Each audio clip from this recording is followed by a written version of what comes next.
السلام عليكم ورحمة الله وبركاته. hordoftoota malii yeroo YouTube amma haala kana irratti qophii irraa qabsaa jireenyaa inshallah nufaana turan afeerraa keenyaa jechuudha. Akka jirtan na fakkaata.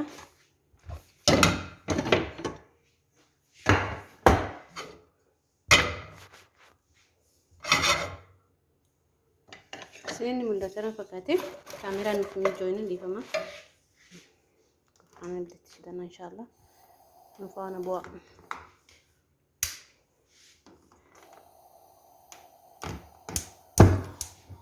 بسم الله. أوكي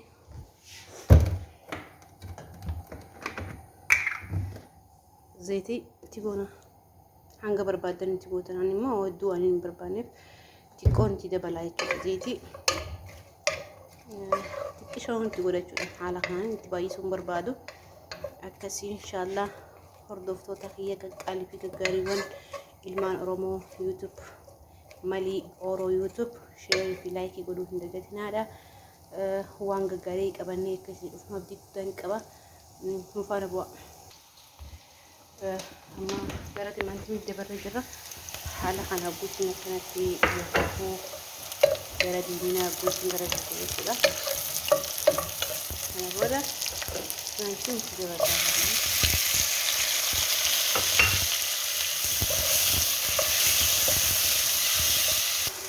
أما جرا أنا في كذا أجمع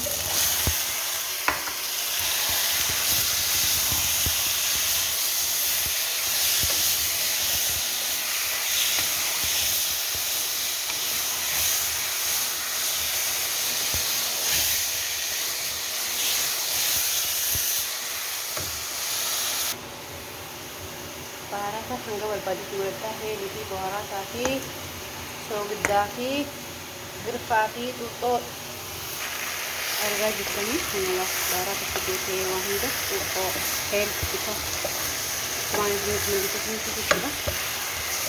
Haala kanaan waliin lafataa jechuudha. Inshallah itti fufaa jechuudha viidiyoon keenya faayama turuudhaan osaan eeggaddaa osaan eegaa jechuudha. Kuni zabiba jechuudha. Haala kanaan ittuma rakkan qabu zabiba qal'istee jechuudha. Ittuma zabiba adii jechuudha. Zabiba gurraachaan fi zabiba adiidha itti daballaa jechuudha. Kana booda haala kanaan isaan galfaa xiqqootti dabala. Hanga inni bilchaatutti argaa jirtan jedhee yaada. Nafoona turaa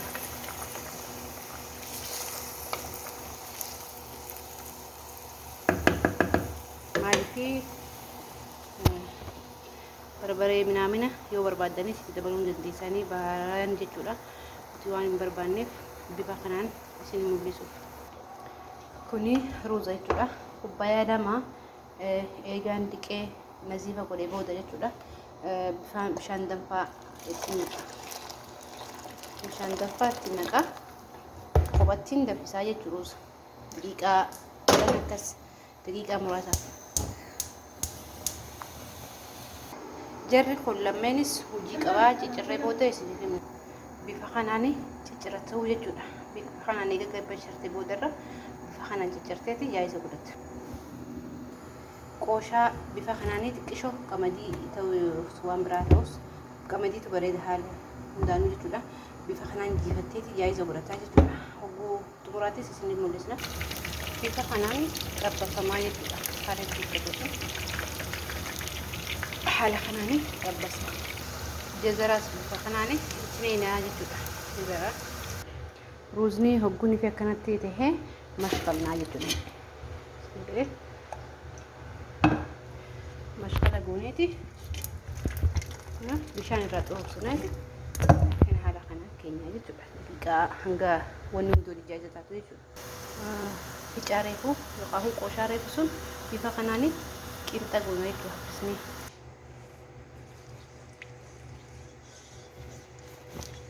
bifa kanaan yoo feete dhadhaa yoo feete zayitii uumuu barbaadde hundaafuu bifa kanaanii itti rigattaa jechuudha. Haala kanaanii waliin geessa distii jechuudha.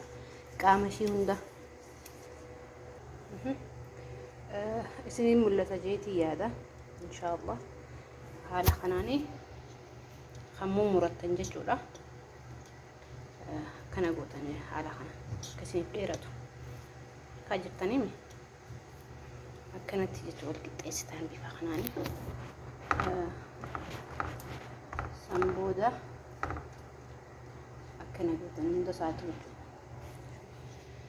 jechuudha. Akkana godhama hunu laala sirnaan irraa fayyadamtan yookaan hedduu takka isiniif laafaadha jeetii yaada inshaallah. Hordoftoota kiyya waan kana caalus akkaan isiniif fidee dhufu abdiin ofirraa qaba. Nafaana bu'aatii na hordofaa waan dandeenye hundaan akka wal barsiisnu kan beekne immoo akka walirraa barannu abdiin qaba. Haala kanaanii waa hundaa'uu wal biraan geenya jeetii yaada qaba inshaallah. Wal faana haa turru isin jennaa, nu faana turaa isin jennaa. Jaalawwan qaqqaaliiwwan ilmaan Oromoo hundi keessanuu jechuudha. Xiqqishoo akkanatti zayitii jala buusna.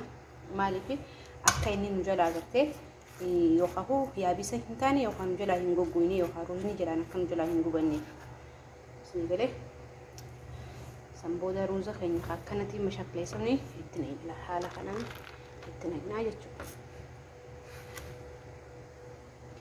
Bifa kanaan itti naqna.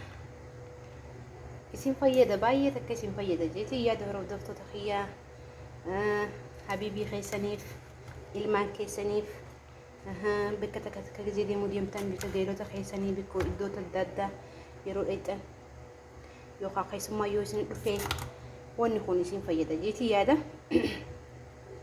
Nafaan firaa bareeyan kiyyan irraa fayyadaman isin jaa. Garuu ammoo waan diimtuu san xuuxanii yoo biran kunne bakilummaan keessan akkasii gaa yaadeetiin kana yaada inshaallah.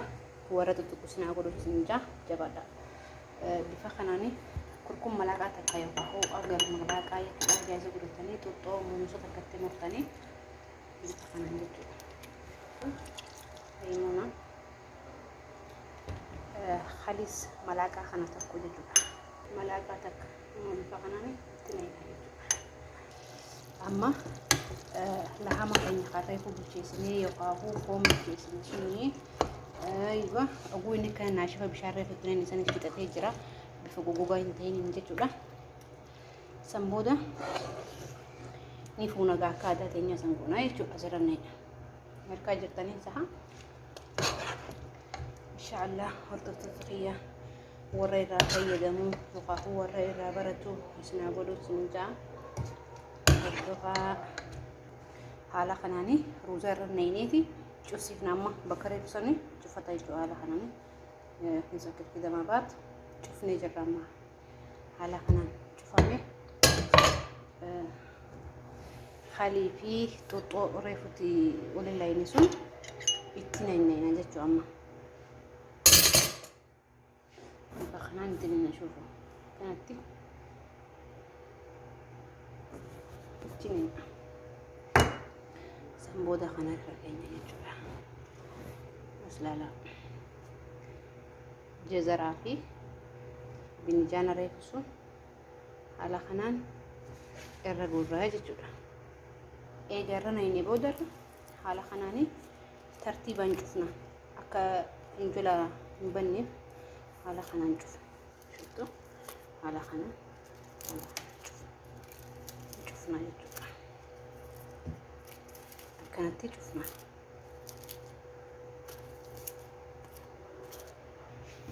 Cufamee jira. Amma haala kanaanii cufnee jirra jechuudha. Maal akka hin qabu hayyeegaa walitti jaan haala irratti. San booda akkanatti irraa darbitanii kana fakkaata.